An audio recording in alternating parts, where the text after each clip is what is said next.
Thank you all for being here. We're gathered today so that I may provide district students and parents in our entire community with the final report stemming from our independent investigation ordered by the Office of Superintendent of our State Superintendent to talk about allegations at Ballou and district high schools. This is indeed tough news to deliver, but very necessary in order that we right the ship, make sure our community has all the information that we have, and implement the changes necessary in public education. As you will recall, I issued a mayor's order arising from those allegations at Ballou High School and its adherence to district policies regarding attendance and graduation. On January 16th, we shared those preliminary findings. I further asked the Office of the State Superintendent, which is our state regulator for education, and their independent investigators to look more deeply into each school across the district to ensure that our policies were being adhered to. So today, State Superintendent Hanseul Kang will review those final findings and where she will be able to discuss in more detail all district high DCPS schools. We'll also ask Chancellor Wilson to review issues related to DCPS's internal investigation, and then we will be able to take questions. Superintendent Kang.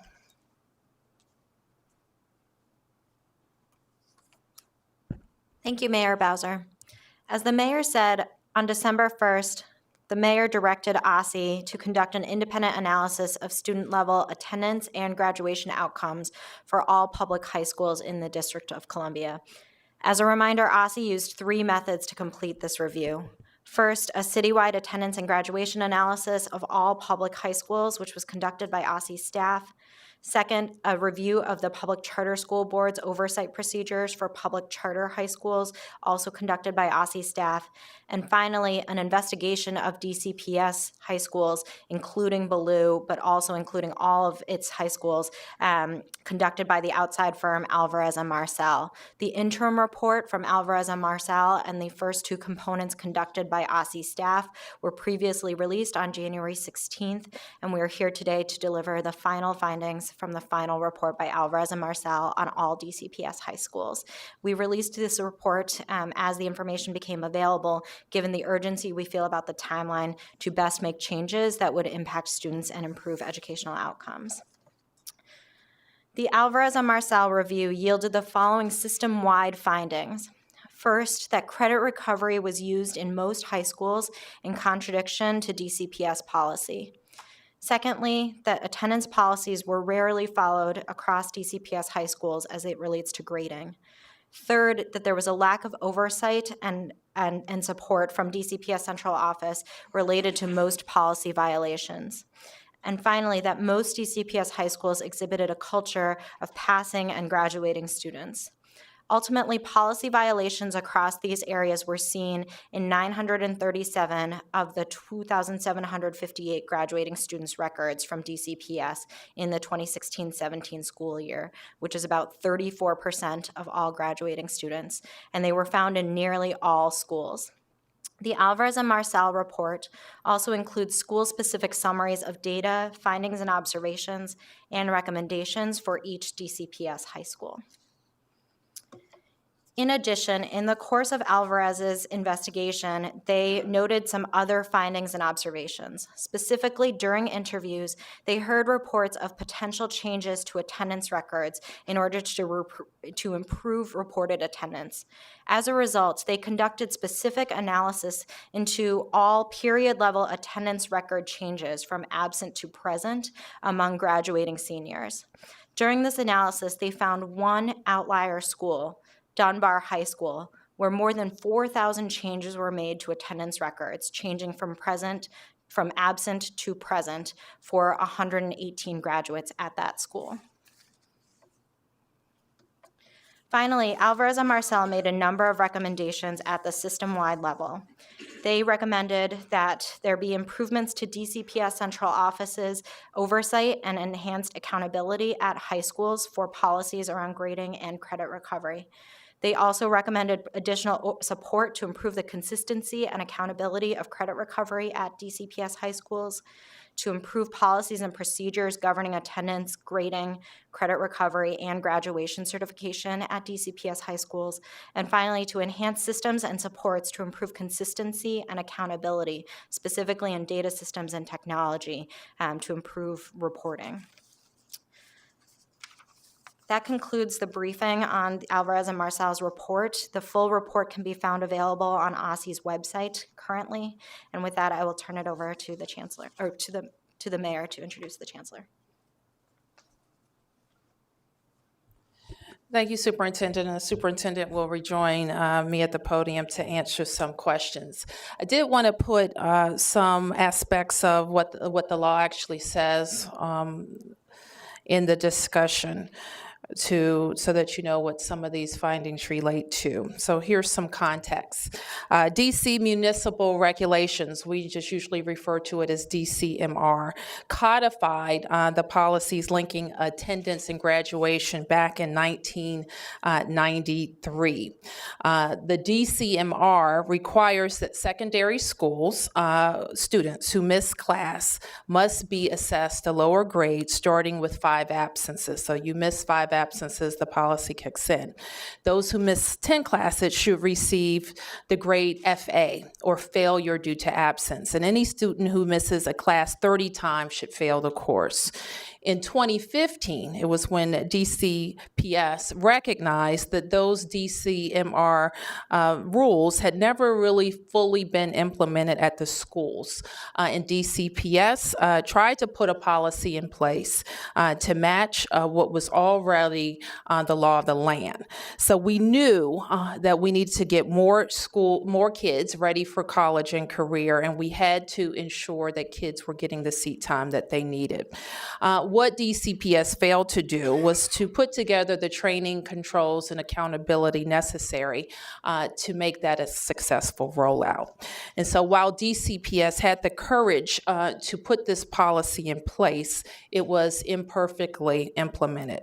But DCPS and Chancellor Wilson are undergoing the hard work necessary to do better now. When we spoke a couple of weeks ago, we told you that we would find out what happened. We would make you aware of any and all news. We would not push it to the side or try to hide it, but to find ways to improve and do so immediately. So I want all of the residents of the district to recognize that our students and all the investments that we make in them are a top concern, and we do not take the findings that we heard here today lightly. In fact, we're all tremendously disappointed by it. But we are here to support DCPS and make sure that all of the agencies of our government are helping students to achieve. But we can't do it alone. So the Chancellor now will talk to you about all of the things that DCPS is undertaking to make sure that we continue to build on the tremendous improvements that we've seen at DCPS, from outpacing all urban districts with the National Assessment for Education Progress Scores, or NAEP, for also implementing PARC and making sure that we're holding ourselves to an even higher standard to ensure that our children are college and career ready, and to also continuing to invest in our public facilities, to invest in our teachers, and to invest in the special programs and innovative programs that we've seen implemented in DCPS that contribute to a child's love of learning school. And we know that love of learning school is very much a part of the set of ingredients that make children want to come to school. So with that, let me ask the Chancellor to come up to talk about what he found in talking to teachers at Ballou and other schools, and what's next. Thank you, Mayor. As was shared, my name is Antwan Wilson, Chancellor, DCPS, And I look forward to just sharing some information that is the result of our look into these issues here in alignment with the concerns that were shared, and then simultaneous to the review that was being led by Superintendent Kang and OSSE. The first thing I just want to share is who we are as a district and where we're trying to go. And so our vision is that our students should feel loved, challenged, and prepared to positively influence society and thrive in life. This vision came as a result of a tremendous amount of engagement in the district. What we recognize is that this was not true in all of our schools, that all of our students were feeling that love, not all of our students were being appropriately challenged, and not all of our students were being prepared for what they were going to face once they left our schools. And so it's extremely important to acknowledge that. And we also recognize that we needed to make sure that our schools are places where students are receiving rigorous and joyful learning opportunities, providing a nurturing environment. And we called out that this is important for every student in every school every day. During the updating of our strategic plan, we've also came up with a core set of district values, and you can read them there. I mean, we start off with students first and making sure that our students are held in the highest regard with the highest of expectations, but also want to point out the value around excellence. We recognize that we really need to make sure that we are being a values-based district, focusing on the highest of expectations, but also working conditions for our educators within the system. And so you see here our expectation around excellence, that we will work with integrity and hold ourselves accountable for exemplary outcomes, service, and interactions. Now, I just want to share that what at the core of the issues here speaks to this value of excellence, this issue of integrity and making sure that our students get the best of what we have to offer. And I certainly hold myself accountable as a leader of the school district to make sure that that is true in DCPS. I would not have taken the responsibility if I didn't think there was a lot that needed to get better here, and if I didn't appreciate the fact that the district had also come a long ways. So this is 100% doable in terms of our work. Having been a secondary teacher and principal, I know how hard the job is. As a matter of fact, one of the first things I said to the principals when I met them is, I appreciate for the work that you do that people know about, and I also appreciate you for all the work that you do, which is the part that's below the surface that they don't know about, because it is a tremendous amount of work, particularly in comprehensive schools. But I'm committed to making sure that we are a district that upholds our value of excellence. So our review in DCPS speaks to a few really important findings, and they were led by our Deputy Chancellor for Social, Emotional, and Academic Development. And we did a review of attendance, grading policy, credit recovery policy. We also looked at graduation and district-wide secondary school compliance. So essentially, how well were our schools aligning their practices to what we've put out in our policy. Also, we were doing an in-depth review of Baloo at the time as well, and that's what we will share here today. In DCPS, what we found is that in 2017, many of our students across the district graduated despite exceeding the number of absences that are permitted under DCPS policy. It's particularly true in our comprehensive high schools, again, that was found in the OSSE report as well. I want to highlight that at Dunbar, what we found is significantly troubling issues as it relates to attendance-taking practices. And so that is a school where we've had to take the step of placing our principal there on leave as we make sure that we are always acting in the best interest of our students and to the highest level of accountability. DCPS, what we also found is our central office did not provide sufficient training and support and oversight in either the grading policy that was rolled out in 2015-16 or the credit recovery policy. And then specifically Baloo, what we found is a culture of doing whatever it takes to pass students regardless of the absences in both the regular program as well as in the implementation of credit recovery, which again, the credit recovery piece is something the district did a poor job universally on. Some next steps. We are taking some aggressive action to make sure that the class of 2018 gets the supports that they need, and that the supports that we provide become the expectation going forward. This means ensuring that the value of the diploma is what it should be, and that is that the students have met the expectation, they earned the grade, they did the work, and they're ready to move on. It also involves improving the policies for 2018 and 19 as it relates to graduation and credit recovery. We intend to have that ready to go before the end of the school year. We need to create high expectations for our students, whether it involves coming to school, whether it involves doing the work, and we must engage our stakeholders throughout the process. So the first piece is it relates to ensuring the value of our diploma. It speaks to the fact that we need to make sure that our students are getting the support that they need before they walk across the stage. This requires doing a comprehensive transcript review. And centrally, we've always looked at what schools sent, but we did not go in and look student to student and making sure that the graduation requirements were met for each student centrally, and we intend to do that. We also want to support students and staff, support staff and students with the current policies.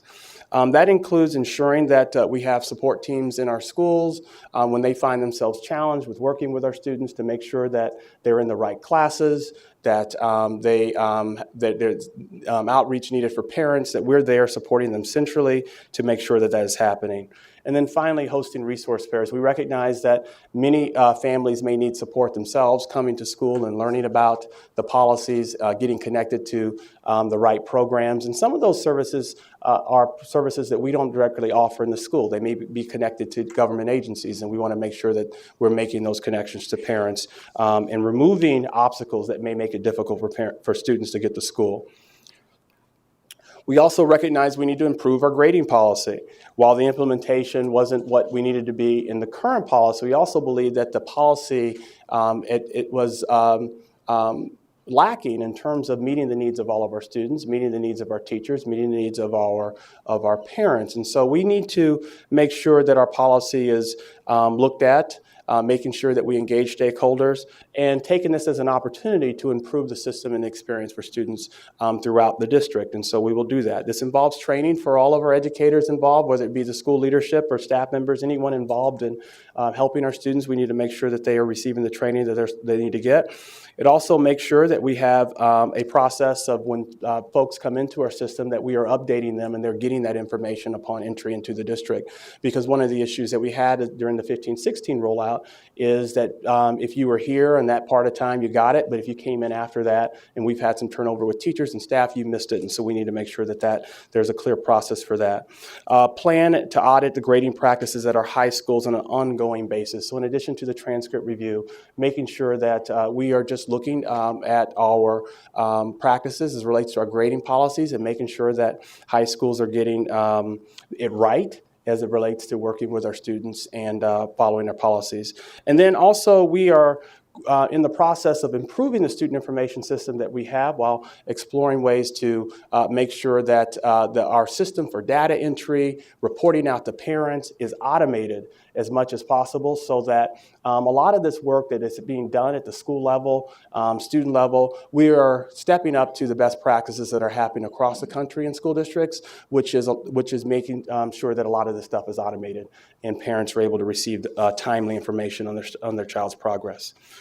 Creating a culture of high expectations we know is extremely important. Now for me as a chancellor, it's important because I get the great responsibility of helping students reach their full potential, but it's also important to me as a father, as someone who has come through the system and only has been able to be propelled to the system because people had those high expectations for me.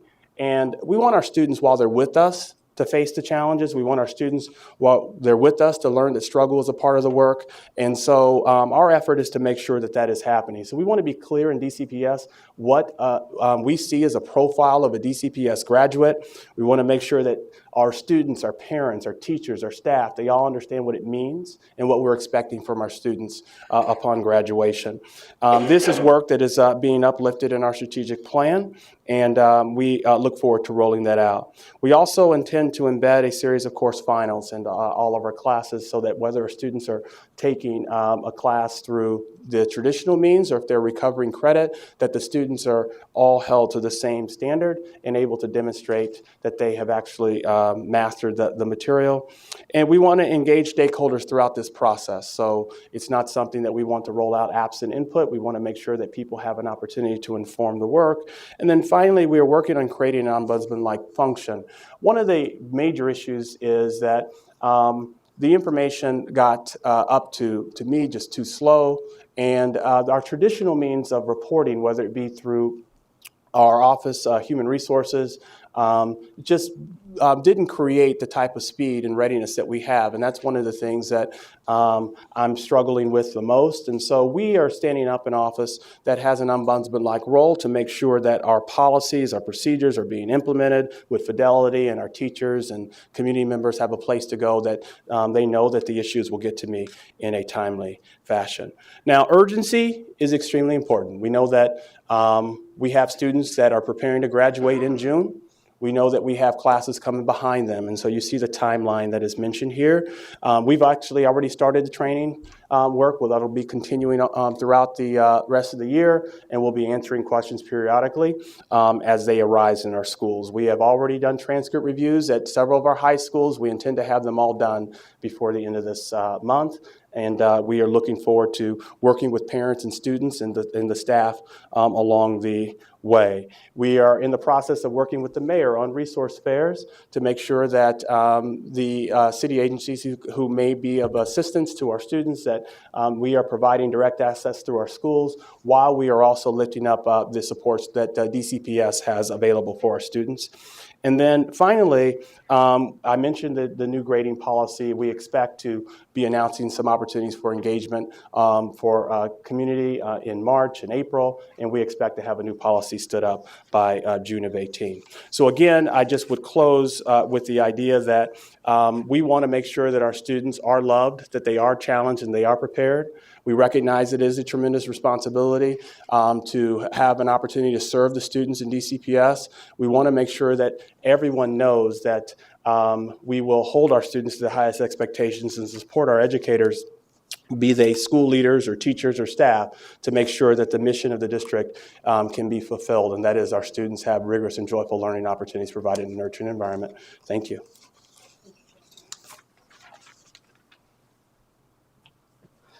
So let me just close by saying that we have completed our investigation. OSSE has finalized its report. DCPS has finalized its deep look into Ballou and the other schools. I am referring, I think, the 4 documents that were created during this period to the Office of the Inspector General. I've asked the Inspector General to advise us on any recommendations that he has in looking at our systems to make sure that all of our systems would support compliance with our rules and policies. DCPS has initiated staff accountability in this regard, and you've heard about those reports already at 2 schools and in the central office. And Chancellor Wilson has already undergone immediate changes where we have, and as we have found them, to ensure that our systems are better prepared to deal with our policies and procedures. So those are all the things that we can do to fix the problem of monitoring what happened in our schools. I mentioned already that there are things that we need help with. First of all, we need to make sure that our kids are in school each and every day. So some of that we have to do with, because we're going to make sure that they have great buildings and great teachers and free transportation to school. And now we need parents also to prioritize attendance and learning. We need our young people, young adults really, 12th graders. They're getting ready to go out into life in the world, and they need to know that their job right now is school, and they need to be in school each and every day. We also want our teachers and administrators to know that the school system and all of the government is there to help them, but we still want them to focus on how they're helping every child achieve learning and graduation at the schools, and calling on us for more help, or if they see anything wrong in their school, so that we can get immediate help to them. So that concludes our formal remarks, and I want to invite the Chancellor and the Superintendent to join me for any questions. Perry? From this report, it seems clear that a lot of principals and teachers didn't know about the rules that were in place, or at the very least, students didn't. Is there worry about what's going to happen to the class of 2018? A lot of them did the first semester with understanding maybe that their school went by different rules and may have already racked up enough attendance to disqualify them from graduation. Is there any saving these kids? Well, our expectation, as the Chancellor mentioned, he has been working on training at the school level since December, working with principals and assistant principals, and I'm going to turn to him to talk a little bit more about that. We also expect to be having conversations with each 12th grader and their families so that the expectations are very clear to everyone. I've asked the Chancellor to set up, he calls resource fairs, and we will, where students and families have the opportunity face-to-face, and they do every single day, but this will put everybody in one place to talk to their school leaders. But if they have a question about Metro, if they have a question about Medicaid, if they have a question about out-of-school jobs, we will provide those resources in the school. Chancellor. Yes, what I would say to answer that question is the same thing I said to my student cabinet when they asked me, and that is, are you telling me that students didn't know they were supposed to come to school? That students know they're supposed to be in school. The question is whether or not we're going to hold them to the standard that they should be held to. And that is the communication that we would share. And the students, when I asked that question, they all acknowledged, even laughed, yeah, they know they're supposed to come to school. We shouldn't send students the message that you can miss. I mean, when we talk about 30 unexcused absences in a class, I mean, it's a lot in one class. I mean, students, you can have an attendance issue and not miss 30 classes unexcused. And so we need to make sure that we are really clear on that. The mayor mentioned all the supports we're in the process of providing. I think that's extremely important, and I look forward to working with our schools to make sure that gets done. Yes, ma'am. Spoken to teachers. Just please acknowledge, introduce yourself. Lindsay Watts with Fox 5. I've spoken to teachers who say they were pressured to fraudulently graduate students, and when they refused, when they tried to bring to light what was happening, they were retaliated against and even removed from their positions.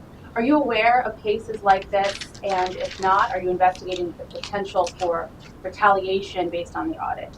Well, we think that it's important that all of our teachers know that we expect them to uphold the policies in the district. We expect them to do what's right and what they know is right. And I think one of the biggest challenges for me is that we didn't have an opportunity for those educators to reach out directly to my office and know that those complaints would be addressed. And so we are developing that ombudsman-like function so that that can happen. And what we encourage teachers to do, whether it be related to grading or anything else that they feel like they're being challenged on, that it would be inappropriate, that they would reach out directly to our office and we will investigate it. Fortunately for me, I do get an opportunity to meet with teachers regularly. I do it every week. I ask them specific questions. Overwhelmingly, I hear positive things about the experiences in our schools. Overwhelmingly, I hear about the support that they get from their school leaders and central office. But in this case, it is true that we had some educators who did not feel that they received the support they needed, and we're in the process of correcting that. Are you currently aware of any retaliation cases? What I can say is that through the process of investigation at Ballou High School, we have some complaints that have been made that are being addressed that way. And then there was one other high school where there were complaints.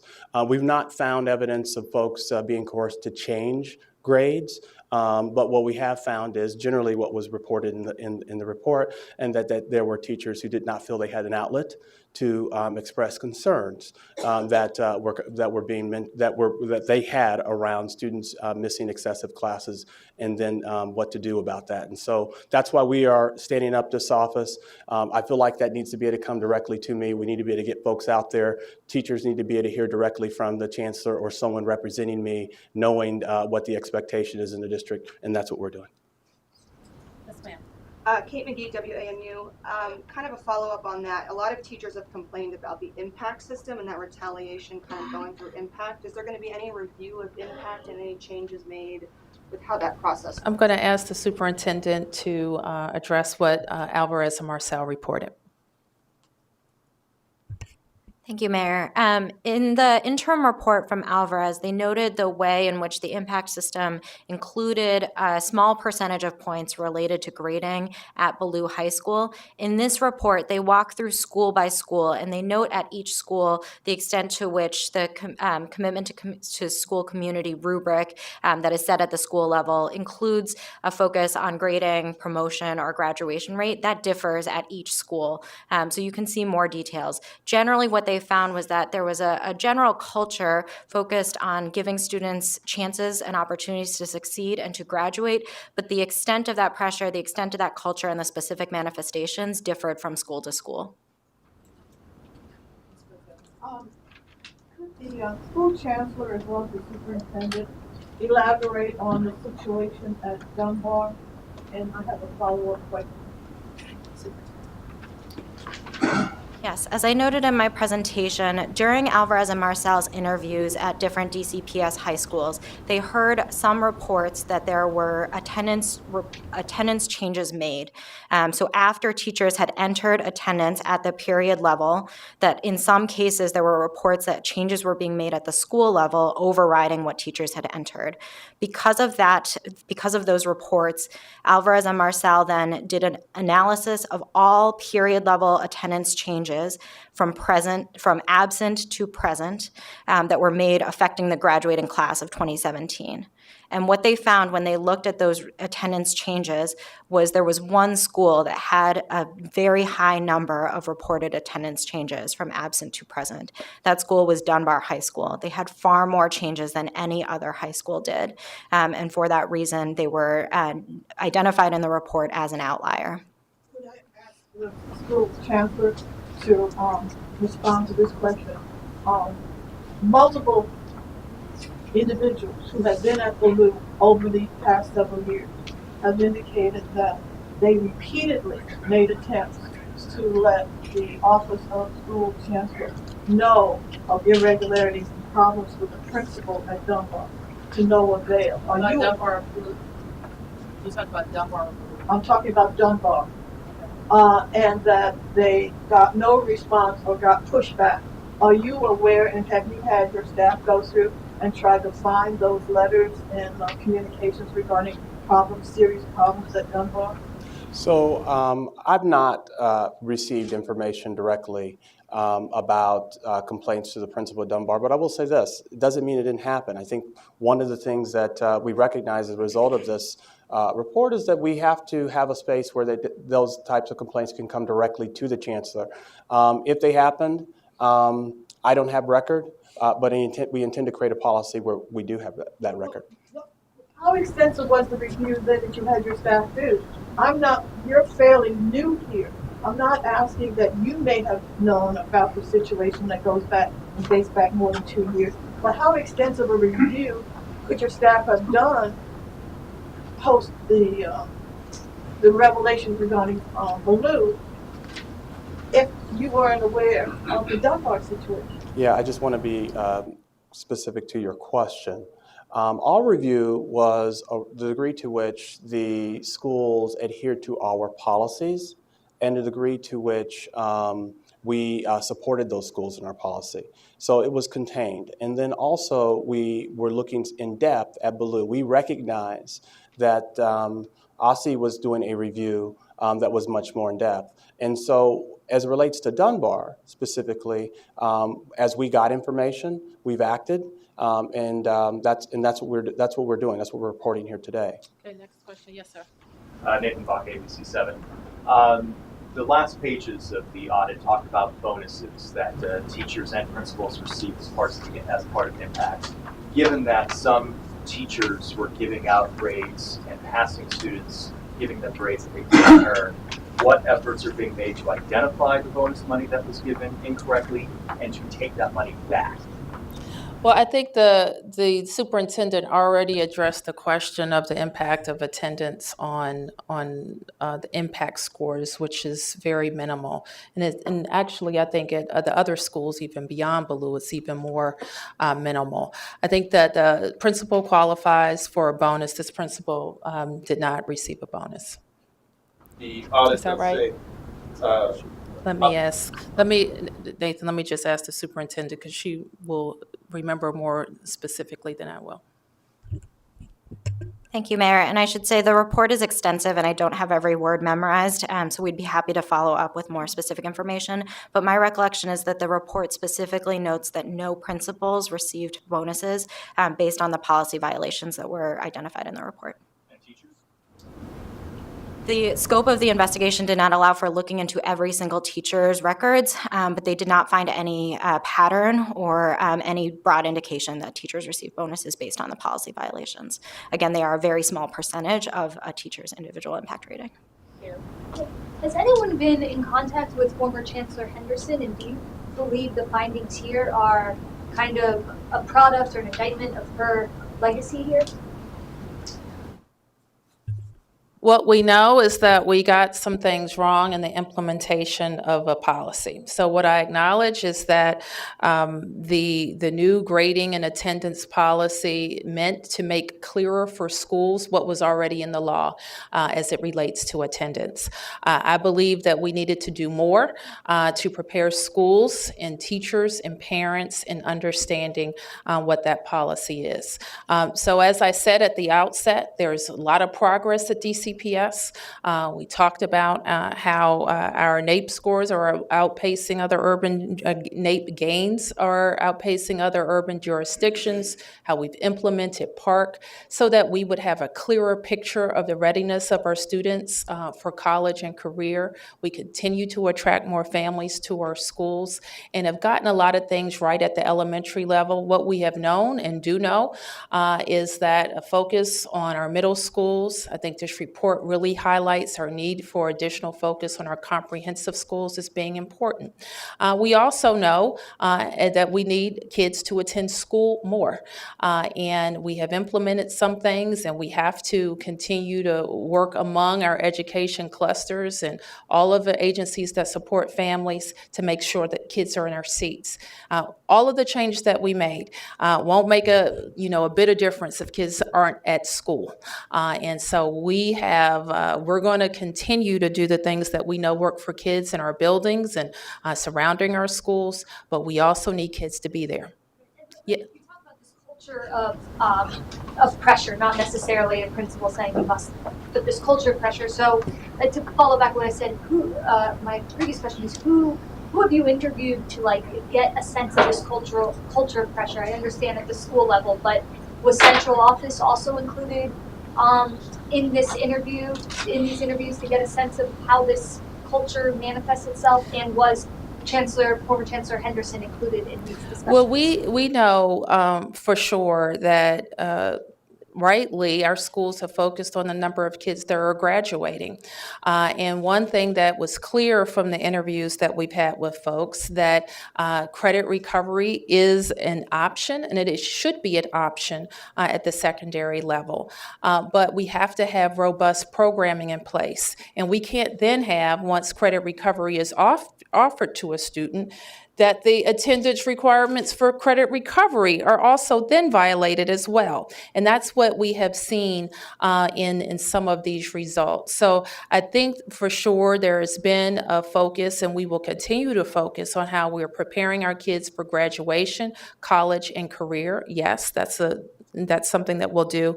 But I think you've also heard from the Chancellor that there has to be confidence in those programs when they're being offered. I don't know if you're going to answer anything. Yeah. So in our strategic plan, we talked about Students Feel Loved, Challenged, and Prepared. What we were talking about there is that we need to create environments where the staff can provide the type of nurturing support that that we need them to provide. If that's going to happen, the staff need to be well prepared. They need to be well trained. They need to understand what we mean when we say accountability. They need to understand what we mean when we talk about integrity. And that's where that training comes in. That's why it's so important for the rules to be crystal clear, but it's also important for the oversight to be crystal clear. Yes, I have met with people centrally. I have met with our supervisors of our schools. We have a significant restructuring that's taken place in our office of Chief of Schools for secondary. We have a new Deputy Chancellor who has been meeting with people. I have been in almost every school again this year, some of them multiple times. We're going to double down in terms of the amount of time we spend in our secondary schools. I was concentrating the majority of my time in middle schools because that has been an area of focus. This has certainly uplifted the need to focus on high schools. Now, I do want to say this one last little thing. I was a high school leader. I've had an opportunity to work on transforming high schools. The work that needs to be done here is not a mystery to me. It is hard, though. It requires a lot of our effort. It requires a lot of our support, a lot of engagement. And luckily, we have talented educators. We have a strong leadership throughout the city, and we know that this can be done. We have to send an expectation throughout the city that young people need to be in school. We see young people hanging out in the neighborhoods or not where they're supposed to be during the school day. Just simply asking a question, should you be in school, would go a long ways in young people beginning to recognize, working with our business owners and really trying to make sure that they are sending that message as well is extremely important. And then finally, as we scale up more options that meet the needs of our students and provide pathways to college and career opportunities while they're in high school so students can see how that education is preparing them for real opportunity, all of that makes a difference, and that's what we're focused on as a district. Yes, sir. I think one thing that's emerged is that these findings aren't such a secret. There were rumors that there were widespread attendance problems at DCPS schools. Why didn't your administration think to do this type of review before the media reported on it? Or if you did, why wasn't it public or? I'm not sure I follow your question. You are talking about since the last report was issued? On attendance problems, Well, we've been talking, I'm glad you asked that question, because you're right. It is not a secret that we needed more kids to be in school, that attendance was a problem. What was revealed is the interaction between attendance and the new grading policy. So that's what we've been focused on. Last summer, I guess, before the start of school last year, we were focusing on the community aspect of raising expectations for attendance in launching the Everyday Counts campaign, for example. Yes, Delia. Mayor, Delia, Channel 9. Obviously, the big takeaway is there were lots of failures, policy failures, and then there was a trickle-down effect. A lot of people talk to and point to accountability within the school system, how DCPS is structured. There is no independent school board. My understanding, the education reform 10 years ago put control into the mayor's hands. Should there be, and do we need to now review how DCPS is structured? Do we need more accountability so we're not faced with these kind of results?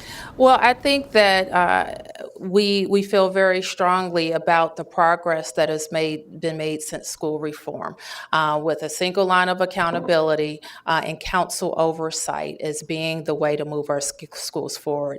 I don't think anybody will tell you that there was a much difference in attendance or achievement when we had a different structure. What we have seen with this structure, and I've already outlined many improvements of how our children are achieving. And I do want to acknowledge that Councilmember Kenyon McDuffie is in the audience. And so with the mayoral accountability and council oversight, I think that we have significantly advanced achievement in our public education system. All of this until a media report blew the lid off of this. Well, I think you have heard ways that we are going to make sure if there are anomalies in our system, if there are violations of our policy, we have to improve how that information gets right to the top so that we can appropriately deal with it. Nobody here is going to say that we want to lower expectations for any of our students or that we want to have results that don't match how the young people are improving in school. school. We, at every step, have raised the bar. When I came in earlier, we were using a different evaluation system, DC-CAS. And what we found out from DC-CAS is it wasn't giving us a true picture of how young people were performing once they got in college. So when many other states wouldn't do it, we instituted PARC. What we found is that the attendance policies that's laid out in the law for DCPS wasn't being implemented in our schools. So we made it clearer, and the Chancellor made it very clear that when he reviewed it, that policies have to be in place even if something is written in the law for school leaders to pay attention. So we raised the bar again on ourselves by having this grading policy that was linked to attendance. And now we have to do the even more difficult work of making sure we have training and controls and accountability around that policy. But that's what we can do. That's what we can do as a system. And what we need to remind everybody that, how are kids waking up in the morning, getting on the bus, and getting to school? That's a family and community responsibility as well. And so we all have to be part of the solution. Okay, I'll take a question here, and then a question here, and then back to Ms. Brazil. Yes, ma'am. What's your sense on why this is happening? Why there's such a pervasive problem of students graduating without meeting requirements, teachers being pressured to push students through? Do you think this has been going on for years and is only now being exposed? And do you think that there's a direct correlation between this audit and pressure from the top to increase the graduation rates? What I know is that in all urban districts, we're not alone in this, that students sometimes can struggle to get to school. Attendance is a problem. What it also demonstrates is there is, in our comprehensive schools, high schools, there is even a more acute problem. So that suggests to me that we have to work on making sure our students and families have the supports that they need, that they're in the right learning environment for that student, and that they are constantly counseled throughout the process around making sure they're in the right learning environment and getting the supports that they need. But I think you could argue it's a different issue of students coming to school and attending, which is certainly a major problem, and then records being changed so students look like they attended, and students graduating when they truly didn't come to school. It's just two different issues with manipulating records and violating policies. Well, we've been talking for the last 30 minutes about policy violations and how they will be dealt with in our system.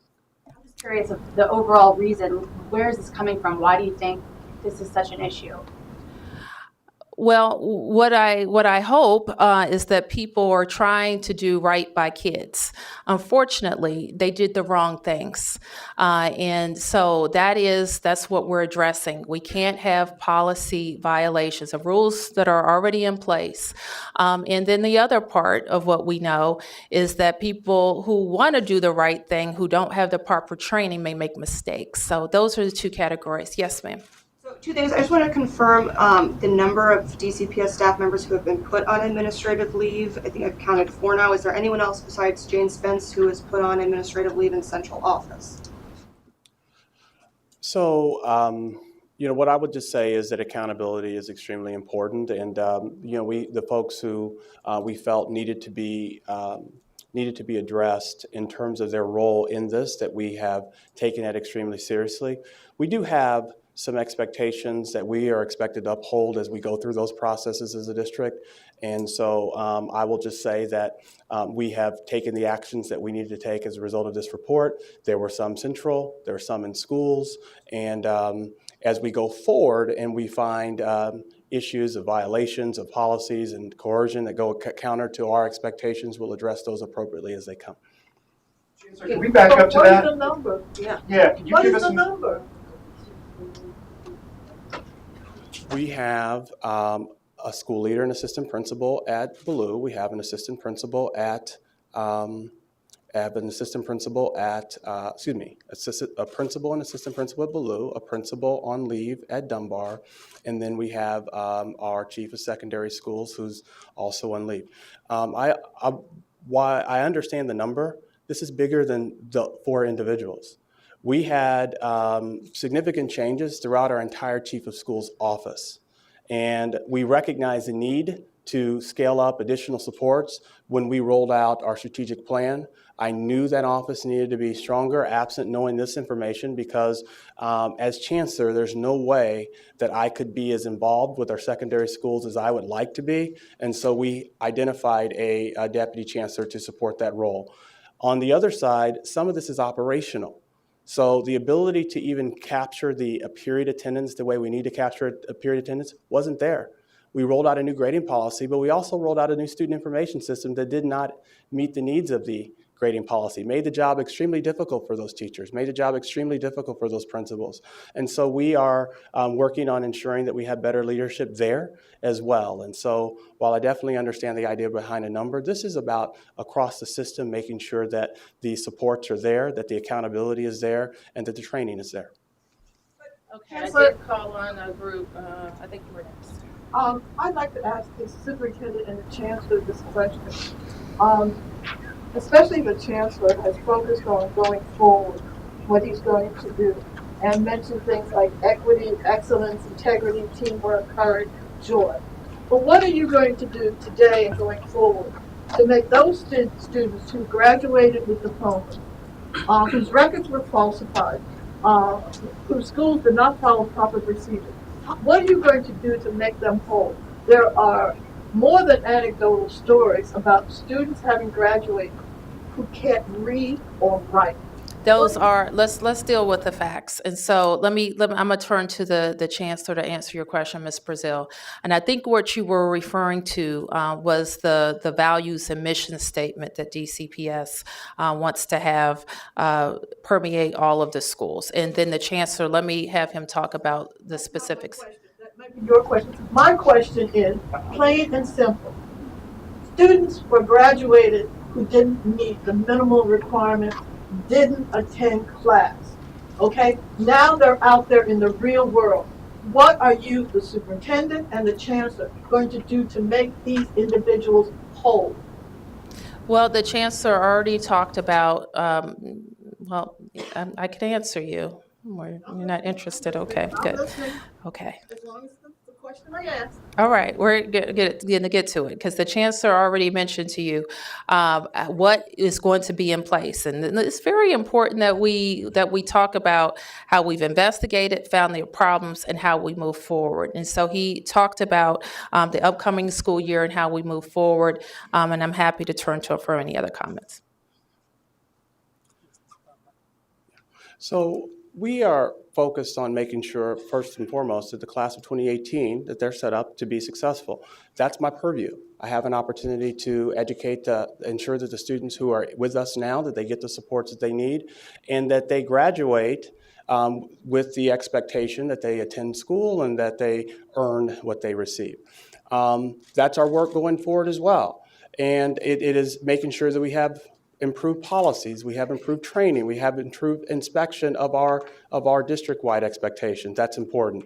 Our students who graduated, whether it be 2016 or 17 or 15 prior years, our responsibility to them as a city is to make sure that we're available and we're connecting them to the supports that are available in the city, and we will do so. The students met the expectations that the schools, their individual schools provided them. I will not hold against students any lowering of expectations. It's not their fault. They did what they were asked to do. Our responsibility is to make sure that going forward, that the students that when they're asked to be in school in order to receive a grade, that is what happens. Okay, did anybody Mark? Yeah, can you talk about somebody, just what it says to you that two schools, Banneker and School Without Walls, actually came out of this audit with perfect scores when it came to the number of students who graduated despite violations. There were 0 students in those two schools, and I think McKinley Tech, a third school, came in very close to having a perfect school. Those 3 schools are all application high schools. So what's different about that process in those schools that's going on there that cannot seem to be replicated in the other 16 or 18 high schools around the district? I think I'm going to turn to the Chancellor. I have a feeling about what it means, but I'm going to ask the Chancellor to talk about his experience with application schools first. Yeah, thank you. You've asked quite a complicated question, but I'll try to be very brief here. Every one of our students in our application schools, specifically the 2 schools that you mentioned, chose those schools because they wanted to be pushed, they wanted to be challenged, and they understood that whatever the school required them to do, they were prepared to do.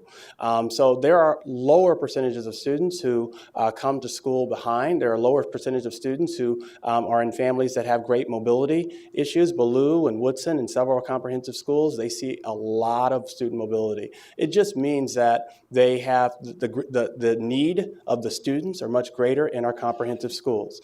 The teachers are awesome in our comprehensive schools. The majority of students who came to those schools were there. The majority of those students who came to school were taught by teachers and they earned what they received. However, we see a third of them that was not the case in some of the schools much higher. That is a reflection of the supports that we provide, how we help schools hold a high expectation when students need additional support. It's a reflection of what we need to do back in elementary school, making sure that all of our students leave elementary school able to read. It's, as the mayor mentioned, it's about what the students receive when they get to middle school as well, making sure that they are prepared and successful for high school, and then when they land to high school, that we help them have a successful 9th grade. Your feeling on it? My feeling is that you mentioned application high schools where students and families have to work to get in. They have to work to stay in, and they don't want to risk that opportunity. And so that is part of, we have to create that. And another thing I would say is in several of the cases, the schools also match their passion or interest. Duke Ellington, they're in the arts. McKinley, they focus on STEM. The students who are going to Banneker in the School Without Walls are focused and know that they're going to college and they want to be at a top academic performing high school, so that the interest of the students is well matched, and their families are also very engaged in that application process. Yes, sir. There's another investigation going on right now. We understand that there are a team of 3 agents, one from the Office of DC Office of Inspector General, one from the U.S. Department of Education, and another one from the FBI Washington Field Office. They are interviewing, as of December, former Ballou teachers. We don't know if they're looking at other schools. Any comment on that, and also, or any word of cooperation with that investigation? Well, we've asked the Inspector General, as I mentioned today, with the completion of this report, we've sent all of their reports to the Inspector General. We expect that they'll look at the management practices, kind of systems, to see where they would recommend changes. We already know about some, but they may provide a different perspective, and we look forward to that. As far as anybody else looking to or talking to teachers, we would recommend that they be cooperative. Other agencies, the FBI? I'm not aware, nobody's told me that they're talking to teachers.